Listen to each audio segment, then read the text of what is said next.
اس کے حوالے سے یہاں پر کلام کیا گیا ہے کہ وہ دابۃ الارض مطلب نکلے گا۔ اس کے بعد ہر امت میں سے اللہ تعالیٰ کی آیات کو جھٹلانے والے گروہوں کو اکٹھا کرنے کا ذکر ہے، اور دہشت سے ان کی اپنی جگہ سے نہ ہٹنے کا ذکر ہے، اور دلیل نہ ہونے کی وجہ سے وہ پھر خاموش ہوں گے قیامت والے دن، اس چیز کا بھی ذکر ہے۔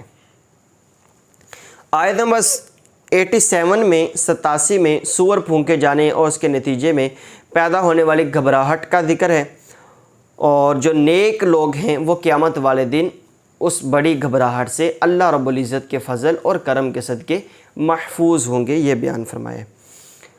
آگے سورۃ القصص شروع ہو رہی ہے، یہ مکی صورت ہے، ویسے مصحف کی ترتیب قرآن مجید کی ترتیب کے اعتبار سے یہ 28ویں ہے، نازل ہونے کے اعتبار سے یہ 49 نمبر صورت ہے۔ اس صورت کے شروع میں حضرت موسیٰ علیہ السلام اور فرعون کا ذکر ہے، جس کا ہم بار بار بیان کر چکے ہیں۔ بہرحال اب مزید اس حوالے سے کلام کرنے کی ضرورت نہیں ہے۔ موسیٰ علیہ السلام کو جب ان کی والدہ نے دریا میں چھوڑا تو اللہ تعالیٰ کی خفیہ تدبیر کو تو انسان نہیں جانتا نا۔ فرعون کے دربار میں موسیٰ علیہ السلام پہنچے تو اس وقت یہ قانون تھا کہ وہ بنی اسرائیل کے بیٹوں کو قتل کرتے تھے، تو فرعون کی بیوی جو آسیہ تھیں یہ ویسے موسیٰ علیہ السلام پر ایمان لائی تھیں، اور یہ ویسے بھی یہ اللہ رب العزت کی برگزیدہ بندی تھی، مومنہ بندی تھی، اللہ رب العزت کی توحید کو تسلیم یہ کرتی تھی۔ بہرحال فرعون کی بیوی نے کہا کہ اسے قتل نہ کیجیے، یہ میری اور آپ کی ٹھنڈک ہے، ہو سکتا ہے کہ یہ ہمیں نفع پہنچائے اور ہم اس کو بیٹا بنا لیں۔ بہرحال پھر اللہ رب العزت کی خفیہ تدبیر سے یہ اس طرح فرعون کے گھر میں ہی موسیٰ علیہ السلام پلتے رہے۔ آیت نمبر 11 سے موسیٰ علیہ السلام کے فرعون کے دربار میں پہنچنے اور ان سب کا دودھ پلانے والیوں کے پستان کو منہ نہ لگانے کا ذکر ہے۔ مطلب بڑی بڑی دائیاں آئی تھیں نا، فرعون نے بلائی کہ موسیٰ علیہ السلام دودھ پئیں، تو آپ کسی کا دودھ نہیں پیتے تھے۔ تو اس وقت پھر آپ کی بہن جو ہے نا وہ فرعون کے دربار میں موجود تھی، انہوں نے اپنی والدہ کا بتایا، کہا کہ میں ایک ایسی عورت کو جانتی ہوں جو مطلب اچھی عورت ہے، تو آپ اس کو بلائیے، ہو سکتا ہے یہ ان کا دودھ پی لیں، ان کا دودھ مطلب ٹھیک ہے۔ تو اس طرح موسیٰ علیہ السلام کی والدہ کو بلایا گیا، تو آپ نے دودھ جب پلایا موسیٰ علیہ السلام نے دودھ پی لیا۔ آگے یہ اسی طرح سارا ذکر ہے موسیٰ علیہ السلام کا۔ پھر آیت نمبر 20 میں فرمایا کہ مطلب جب آپ بڑے ہوئے توحید کا اعلان کیا تو وہ قتل کرنے کا فرعون نے منصوبہ بنایا۔ اس سے پہلے وہ کتبی کا واقعہ بھی موجود ہے کہ جب آپ بڑی عمر کو پہنچے تو ایک مظلوم کو بچانے کے لیے آپ نے اس ظالم کو مکہ مارا، اس یعنی کتبی کو بچانے کے لیے نہیں، بنی اسرائیلی شخص کو بچانے کے لیے، تو کتبی کو مکہ مارا اور مر گیا۔ اس کے بعد یہ منصوبہ ہوا کہ موسیٰ علیہ السلام کو قتل کر دیا جائے۔ ابھی آپ نے نبوت کا اعلان نہیں کیا تھا۔ ایک بندے نے شہر کے کنارے سے بھاگ کر بتا دیا کہ وہ آپ کو قتل کرنا چاہ رہے ہیں، تو آپ وہاں سے چلے گئے۔ پھر وہاں پہ حضرت سیدنا شعیب علیہ السلام کی بیٹیاں ایک کنویں پر پانی بھرنے کے لیے آئیں، تو آپ نے دیکھا کہ وہ بچیاں شرم و حیا والی ہیں، لوگ مرد بھر رہے ہیں تو وہ سائیڈ پہ کھڑی ہیں۔ تو موسیٰ علیہ السلام نے وجہ پوچھی تو انہوں نے بتایا کہ اس طرح مطلب معاملہ ہے کہ ہمارے والد صاحب بہت بوڑھے ہیں، تو جب تک یہ مرد حضرات چرواہے اپنے جانوروں کو پانی پلا کر نہیں جاتے ہم اس وقت تک نہیں پلاتی۔ آپ نے ان کی مدد کی۔ انہوں نے گھر جا کر شعیب علیہ السلام کو بتایا کہ ایک بندہ ہے، اس نے بڑا مطلب اچھا بندہ ہے، نیک ہے، اس نے ہماری اس طرح مدد کی ہے، وہ طاقتور بھی ہے، امانت دار بھی ہے، اگر آپ مناسب سمجھے تو آپ اس کو خدمت گزاری کے طور پر رکھ لیں کہ وہ ہماری خدمت گزاری کرتے رہیں، ملازمت پر رکھ لیں۔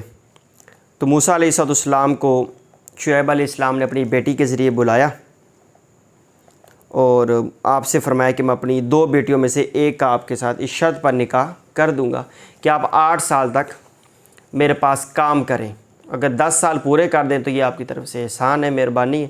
موسیٰ علیہ السلام نے پیشکش قبول کر لی۔ پھر جب یہ میعاد پوری ہو گئی تو آپ اپنی بیوی کو لے کر مصر کی طرف روانہ ہوئے۔ آیت نمبر 29 سے آگے بیان کر رہا ہوں۔ تو سفر کے دوران آگ کی تلاش ہوئی تو آپ طور پر گئے، اللہ رب العزت نے کلام فرمایا، نبوت عطا کی، 2 معجزات اللہ رب العزت نے عطا فرمائی۔ ایک وہ عصا والا، لاٹھی والا، ڈنڈے والا، آپ پھینکتے تھے تو وہ بہت بڑا اژدہا بن جاتا تھا۔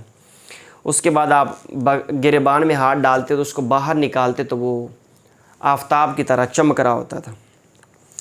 پھر ہارون علیہ السلام کو آپ کا وزیر بنا دیا گیا۔ پارہ نمبر 16 میں سورۃ طٰہٰ کے اندر ہم اس حوالے سے کلام کر چکے۔ آیت نمبر 38 سے پھر وہ سارے واقعے کا ذکر ہے کہ جب موسیٰ علیہ السلام فرعون کے پاس دوبارہ پہنچے، اس کو دعوت دی، تو اس نے اپنے ایک وزیر حامان سے کہا کہ میرے لیے ایک بلند عمارت بناؤ تاکہ میں بلندی سے جھانک کر موسیٰ کے خدا کو دیکھوں، اور میرا یقین ہے کہ معاذ اللہ یہ جھوٹے ہیں۔ اس کے بعد جو واقعات ہیں اس کے حوالے سے ہم وہ سارا کلام کر چکے ہیں۔ آیت نمبر 44 میں فرمایا کہ اگر تمہیں اس کتاب کے اندر کسی قسم کا کوئی شک ہے تو تم اس سے زیادہ ہدایت والی کتاب اللہ تعالیٰ کے پاس پھر لے ہو۔ اور نبی علیہ السلام کو یہ تسلی دی کہ یہ لوگ جو آپ کی پیروی نہیں کرتے، یہ اس لیے نہیں کرتے کہ یہ اپنی خواہشات کے پیروکار ہیں۔ خواہشات کی ظاہر انسان کو پیروی نہیں کرنی چاہیے۔ آیت نمبر 52 سے جو آگے واقعہ شروع ہو رہا ہے اگلی آیات میں، اس میں وہ اس وفد کا ذکر ہے جو نجاشی کے دربار سے آیا تھا، اس نے اسلام قبول کیا، اور ابو جہل کی بدتمیزی اور ان نیک طینت لوگوں کا یہ کہنا کہ ہمارے لیے ہمارے اعمال اور تمہارے لیے تمہارے اعمال ہیں، اس قول کا بھی ذکر کیا گیا ہے۔ اچھا، ابو جہل کو نیک طینت نہیں کہا میں نے، یہ غلط فہمی نہ ہو جائے۔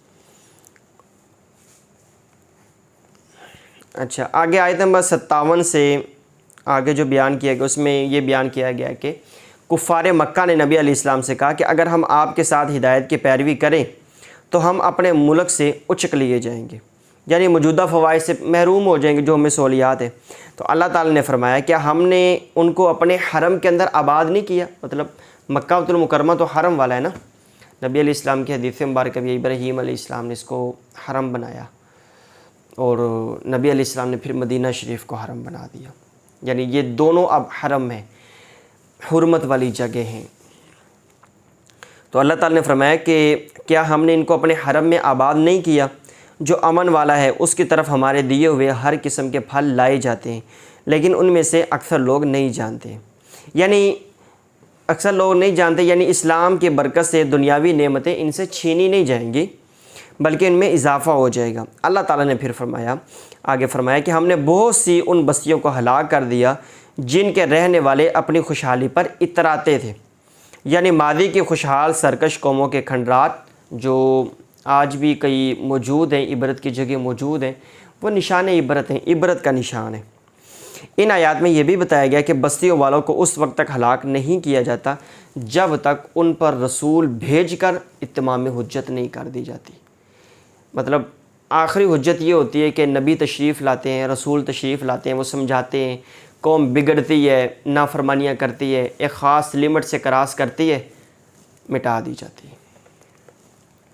آیت نمبر 62 میں جو آگے ہے اس میں بیان کیا کہ قیامت کے دن کفار کو ندا کر کے ان کے باطل معبودوں کے بارے میں سوال کیا جائے گا، یہ اور کفار کا اپنے باطل معبودوں پر الزام یہ بھی بیان کیا گیا، معبودوں کی بیزاری اور دونوں کی بے بسی، یعنی بت بھی بیزار بے بس اور یہ بھی بے بس، اس کا ذکر ہے۔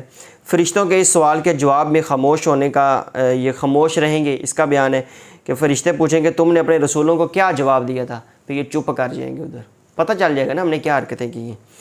آیت نمبر 68 میں اللہ تعالیٰ کے خالق ہونے، عالم الغیب ہونے، معبود برحق ہونے کا بیان ہے۔ آیت نمبر 71 سے ایک بار پھر اللہ رب العزت نے استفہامی انداز میں، انٹیروگیٹو انداز میں اپنی قدرت اور جلالت کی طرف اللہ رب العزت نے متوجہ فرمایا ہے کہ اگر وہ قیامت تک کے لیے مسلسل رات کا سلسلہ جاری رکھے یعنی دن نہ آئے، صرف رات ہی جاری رہے، تو پھر تمہارے لیے روشنی کون لے کر آئے گا؟ اسی طرح اگر تمہارے لیے مسلسل دن بنا دے تو جو رات کو اللہ رب العزت نے ہمارے لیے سکون والی بنایا ہے تو یہ پھر کہاں سے سکون ملے گا؟ تو اللہ رب العزت نے فرمایا کیا تم سنتے نہیں، سوچتے نہیں ہو، سمجھتے نہیں ہو؟ اس طرح کا اللہ رب العزت نے کلام فرمایا۔ پھر آگے آیت نمبر 76 سے قارون کا ذکر ہے۔ یہ ویسے موسیٰ علیہ السلام کی قوم کا ایک بندہ تھا، اس کو اللہ رب العزت نے بڑے خزانے عطا فرمائے تھے۔ ایک طاقتور جماعت تھی جو اس کی چابیوں کو نہیں اٹھاتی تھی۔ بعض کتابوں میں یہ بھی ہے کہ 70 اونٹ اس کے خزانوں کی چابیوں کا صرف بوجھ اٹھاتے تھے، کتابوں میں ایسا بھی لکھا ہوا ہے۔ تو اس کی قوم نے اس سے کہا کہ اتراؤ نہیں، بے شک اللہ رب العزت اترانے والوں کو پسند نہیں فرماتا، اور اس نعمت جو دولت کی نعمت اللہ رب العزت نے عطا فرمائی ہے، تجھے عطا کی ہے، اس کے بدلے میں آخرت کو تلاش کرو۔ جس طرح اللہ رب العزت نے تمہارے اوپر احسان کیا ہے، لوگوں پر تم احسان کرو، اب فساد نہ کرو۔ تو اس نے اللہ رب العزت کی راہ میں مال خرچ نہیں کیا، کہا کہ یہ مجھے میرے علم کی وجہ سے دیا گیا ہے۔ اللہ رب العزت نے پھر کیا فرمایا، یعنی انہوں نے اللہ رب العزت کا شکر ادا کرنے کی بجائے اپنے آپ کو ہی، اپنے علم کو، اپنی مہارت کو اس قابل سمجھا، تو اللہ رب العزت نے فرمایا کہ اس سے پہلی قوموں میں اس سے بھی زیادہ طاقتور اور اس سے بھی زیادہ بڑے مالداروں کو تباہ و برباد کر دیا گیا، ہلاک کر دیا گیا۔ تو یہ کیا چیز تھا مطلب؟ تو پھر بس اللہ تعالیٰ نے آیت نمبر 81 میں فرمایا کہ اس کی سرکشی کی سزا کے طور پر ہم نے اسے اور اس کے گھر والوں کو زمین کے اندر دھنسا دیا، پھر اللہ رب العزت کے مقابلے میں اس کی کوئی مدد کرنے والا نہیں تھا۔ قرآن مجید نے یہ بھی بتایا کہ اس کے کر و فر کو دیکھ کر، شان و شوکت کو دیکھ کر، ٹھاٹ باٹ کو دیکھ کر جو لوگ اس جیسا دولت مند ہونے کی تمنا کرتے تھے، انہوں نے جب یہ انجام دیکھا تو انہوں نے کہا کہ ہم بھول گئے تھے کہ اللہ اپنے بندوں میں سے جس کے لیے چاہتا ہے اس کے لیے رزق کو کشادہ کر دیتا ہے، اور جس کے لیے چاہتا ہے تنگ فرما دیتا ہے۔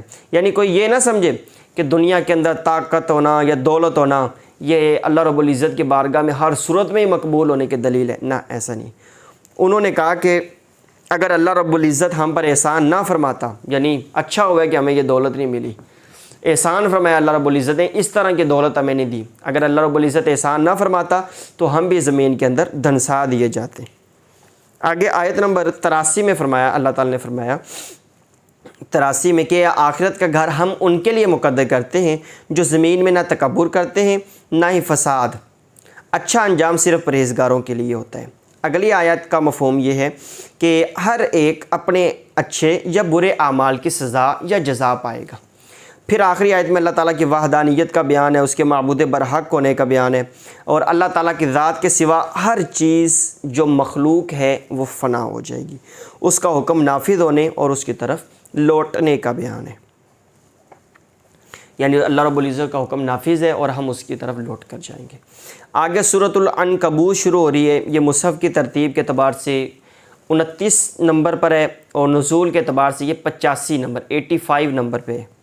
عنکبوت ویسے مکڑی کو بولتے ہیں، اس کی آیت نمبر 41 میں عنکبوت کا ذکر ہے، اس لیے اس سورت کا نام عنکبوت ہے۔ اس سورت کے شروع میں قرآن مجید نے متوجہ کیا کہ قطعی نجات کے لیے صرف دعوی ایمان کافی نہیں ہے بلکہ آزمائش بھی ہو سکتی ہے۔ پہلی امتوں میں بھی تو آزمائشیں آئی ہیں نا، کڑے امتحان آئے ہیں، تو اس امت میں بھی یہ چیزیں آ سکتی ہیں۔ کسی کو بھی اللہ رب العزت اپنے قریب کرنا چاہتا ہے تب بھی اللہ رب العزت اس کو آزماتا ہے، بلکہ جو اللہ رب العزت کے جتنا قریب ہوتا ہے، جتنا پسندیدہ ہوتا ہے، اتنی ہی اس کے اوپر آزمائشیں بھی زیادہ آتی ہیں۔ تو بہرحال آزمائشوں کے اوپر صبر کرنا چاہیے، اس سے ہی سچے اور جھوٹے کا فرق واضح ہوتا ہے۔ پھر آیت نمبر 8 میں اور آگے جو خلاصہ ہے وہ یہ ہے، فرمایا کہ اپنے ماں باپ کے ساتھ نیک سلوک کرو اور ان کی اطاعت کی حدود، ان کی اطاعت کرو، فرما برداری کرو، اور ان کی اطاعت کس حد تک ہے اللہ رب العزت نے اس کی تعیین فرمائی ہے کہ کس حد کے بعد تم نے اطاعت نہیں کرنی۔ فرمایا اگر تمہارے والدین تمہیں شرک پر مائل کرنا چاہیں تو گناہ کے کاموں میں ماں باپ کی اطاعت نہیں کرنی۔ حدیث میں بھی ہے نا کہ کسی بھی ایسے مسئلے میں مخلوق کی اطاعت لازم نہیں ہے جس میں اللہ رب العزت کی نافرمانی ہوتی ہو۔ نبی علیہ السلام کی ایک حدیث مبارکہ کا اور مفہوم ہے، مطلب حکمرانوں کے حوالے سے کہ چاہے وہ جس طرح کا مرضی حکمران مسلط ہو جائے تم اس کی اطاعت کرو جب تک وہ تمہیں شریعت کے مخالف نہ لے کے جائے، یعنی اللہ اور رسول کی نافرمانی کی طرف نہ لے کے جائے، معصیت کا حکم نہ دے۔ میں مفہوم عرض کر رہا ہوں۔ تو بہرحال معصیت کے کاموں میں کسی کی بھی اطاعت نہیں کی جائے گی۔ آیت نمبر 14 سے ایک بار پھر نوح علیہ السلام اور ان کی قوم کے حوالے سے ذکر ہے۔ آیت مطلب پھر آگے ان کی تبلیغ، ان کی قوم کا انکار کرنا اور ان پر پھر عذاب۔ آیت نمبر 16 سے ابراہیم علیہ السلام اور ان کی قوم کا ذکر ہے، وہ ہم بیان کر چکے ہیں۔ آیت نمبر 26 سے لوط علیہ السلام کا ذکر ہے، اسحاق علیہ السلام کا ذکر ہے، یعقوب علیہ السلام کا ذکر ہے۔ ہم ان کے حوالے سے ہم پیچھے کلام کر چکے ہیں۔ لوط علیہ السلام کی قوم کے حوالے سے اللہ رب العزت نے ذرا تھوڑا سا مزید پھر کلام فرمایا، وہ ہم مکمل بیان کر چکے ہیں۔ پھر حضرت شعیب علیہ السلام جو مدین کی سرزمین پر تھے، ان کا ذکر ہے کہ ان کی قوم بھی اس طرح ناپ تول میں کمی کرتی تھی، ہم پارہ نمبر 19 کے اندر بھی اس حوالے سے بیان کر چکے ہیں۔ بہرحال ان کو بھی اللہ رب العزت نے تباہ و برباد کر دیا۔ آگے اللہ رب العزت نے قرآن مجید نے اہل مکہ کا مخاطب کرتے ہوئے بیان کیا کہ تم اپنے تجارتی سفر کے دوران شیطان کے بہکانے میں آنے والے عاد اور ثمود کی بستیوں سے بخوبی آگاہ ہو چکے ہو۔ یہ لوگ سمجھدار ہونے کے باوجود شیطان کے نرغے میں آئے، شیطان کے فریب میں پھنسے، راہ راست سے ہٹ گئے۔ پھر جو انجام ہوا وہ اللہ رب العزت نے متعدد مقامات پر ان کا انجام پھر ذکر فرمایا ہے۔ آیت نمبر 40 سے قرآن نے بتایا کہ ان میں سے بعض سرکش قوموں پر ہم نے پتھر برسائے، بعض کو چنگھاڑ نے پکڑ لیا، بعض کو زمین میں دنسا دیا، بعض کو سمندر میں غرق کر دیا۔ پھر اللہ رب العزت نے فرمایا کہ اللہ ان پر ظلم کرنے والا نہیں تھا، بلکہ یہ لوگ خود اپنی جانوں پر ظلم کرنے والے تھے۔ آیت نمبر 41 میں فرمایا کہ جو لوگ اللہ عز و جل کو چھوڑ کر باطل معبودوں کو اپنا مددگار بناتے ہیں، ان کے عقائد کی بنیاد ہے یا ان کے عقائد کی جو کمزوری ہے، وہ اس کی مثال اس طرح سمجھ لیجئے کہ جس طرح مکڑی کا ایک جالا ہوتا ہے کہ سب سے کمزور گھر مکڑی کا گھر ہے، تو ان کے عقائد کا معاملہ بھی یہی معاملہ ہے۔ آخر میں فرمایا کہ ہم حق کو ثابت کرنے کے لیے لوگوں کے لیے مثالیں بیان کرتے ہیں، لیکن صرف اہل عقل ہی ان سے نصیحت حاصل کرتے ہیں۔ یہ جو اللہ رب العزت مثالیں بیان فرماتا ہے نا، یہ ہماری اصلاح کے لیے ہوتی ہیں کہ ہمارے ذہن اس چیز کو سمجھے۔ پہلے پارے میں بھی اللہ رب العزت نے فرمایا نا کہ اللہ رب العزت مچھر یا اس طرح کے یا اس سے بھی چھوٹے کسی جاندار کی مثال کو بیان کرتے ہوئے حیا نہیں فرماتا، یعنی مثال بیان فرمائی نا، لوگوں کو سمجھانا ہے۔ تو اللہ رب العزت ہمارے لیے، ہماری ہدایت کے لیے اور ہمیں وہ چیز سمجھ میں آئے، ان چیزوں کے لیے اللہ رب العزت مثالیں بیان فرماتا ہے تاکہ لوگ، عقل مند لوگ ان چیزوں سے سبق حاصل کرے اور اللہ رب العزت کی شان کو، عظمت کو، ان چیزوں کو سمجھے۔ یہاں تک پارہ نمبر 20 کا خلاصہ مکمل ہوا۔ اللہ رب العزت دین اسلام کی تعلیمات کو سمجھنے کی توفیق عطا فرمائے، آمین بجاہ النبی الامین، وآخر دعوانا ان الحمد للہ رب العالمین۔